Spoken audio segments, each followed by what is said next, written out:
دل ٹوٹا ہو، تنہا ہو، سکون نہ مل رہا ہو تو کیا کریں؟ کبھی کبھی سب کچھ ہوتے ہوئے بھی دل خالی ہوتا ہے۔ موبائل میں نیٹ تو ہوتا ہے پر دل میں سکون نہیں ہوتا۔ لوگ تو ساتھ ہوتے ہیں پر اندر تنہائی ہوتی ہے۔ ساری دنیا فالورز ہوتے ہیں پر کوئی دل کا سہارا نہیں ہوتا۔ سوال یہ ہے کہ ہم کہاں غلط ہو گئے؟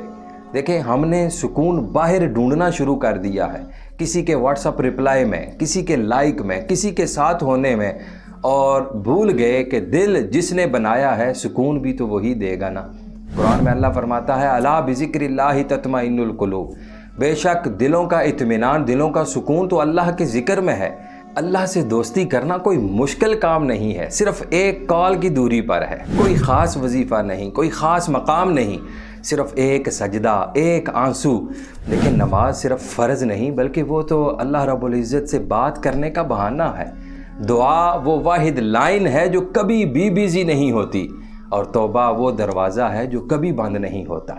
دیکھیں، اللہ کو ہمارا ماضی نہیں بلکہ ہمارا ارادہ چاہیے۔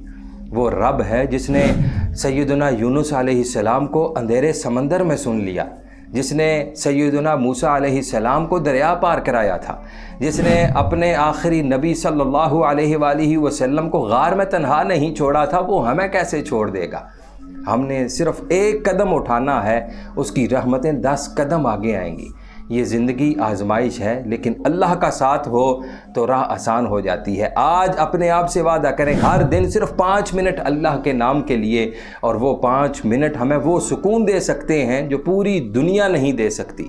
اللہ ہمارے ساتھ ہے، بس ہم نے اس کے ساتھ ہو جانا ہے، اور جب رب ہمارے ساتھ ہو جاتا ہے تو پھر ساری دنیا و کائنات ہمارے ساتھ ہو جاتی ہے۔